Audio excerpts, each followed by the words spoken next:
បាទសូមគោរពអនុញ្ញាតជម្រាបសួរទៅដល់បងប្អូនទាំងអស់គ្នាផងបាទផ្លាកលេខបងប្អូនដែលនៅបណ្ដាខេត្តផ្ញើខ្ញុំសើមួយថ្ងៃហ្នឹងគឺជន់បានរួចរាល់អស់ហើយបងប្អូនណាអញ្ចឹងក៏ខ្ញុំរៀបចំជូនគាត់តាមឈ្មោះនីមួយលេខទូរស័ព្ទហើយនឹងទីតាំងនីមួយបងប្អូនណាអញ្ចឹងបងប្រុសដែលគាត់នៅខាងផ្សារផ្លាកសំរោងខេត្តត្បូងឃ្មុំគឺខ្ញុំបានរៀបចំរួចរាល់ហើយផ្ញើតែឥឡូវព្រះបុណ្យធម្មម៉ោង7គេមកយកបងប្អូនណាហើយគ្រាប់កឹបខ្ញុំថែមឲ្យស្កតបុក2ខ្ញុំថែមឲ្យជើងជ័រខ្ញុំថែមឲ្យអញ្ចឹងថែមឲ្យ3មុខដោយការខ្ញុំនិយាយសន្យាខ្ញុំអត់និយាយកុហកទេបងប្អូនណាគឺបងប្អូនមើលវីដេអូនេះហើយគឺការថែមគឺខ្ញុំថែមជូនបងប្អូនគឺអត់បោកប្រាស់ទេគឺនិយាយប៉ិតណាប៉ិតហ្នឹងបងប្អូនណានេះបងប្រុសដែលគាត់នៅខាងផ្សារអង្គមេត្រីកំពង់ស្ពឺបងប្អូនណាអញ្ចឹងបងប្អូននេះជើងជ័រគ្រាប់កឹបក៏ខ្ញុំថែមជូនគាត់ដែរថែមឲ្យវ៉ាន់3មុខបងប្អូនណាគ្រាប់កឹបជើងជ័រហើយស្កតបុក2ម្ដុំបងប្អូនណាហើយបងប្រុសដែលគាត់នៅខាងប៉ោយប៉ែតផ្សារកណ្ដាលនេះលេខទូរស័ព្ទគាត់បងប្អូនអត់ជឿអាចតាក់ទងទៅលេខគាត់ព្រោះខ្ញុំជន់ដោយគាត់គឺខ្ញុំរៀបចំគឺអញ្ចឹងអស់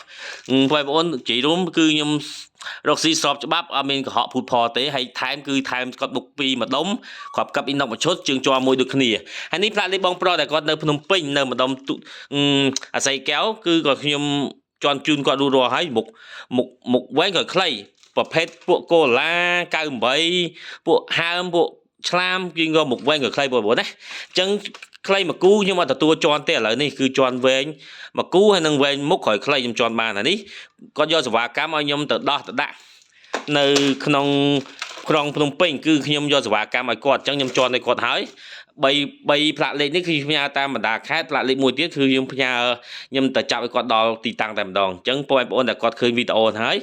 បងប្អូនជួយ like ជួយ share ជួយ follow ហើយបងប្អូនចង់ចំឡាក់លេខឆាតចូល page RTY ទៅកូរ៉េ5ឬតាម Telegram 099 8 TikTok ខ្ញុំក៏ឈ្មោះ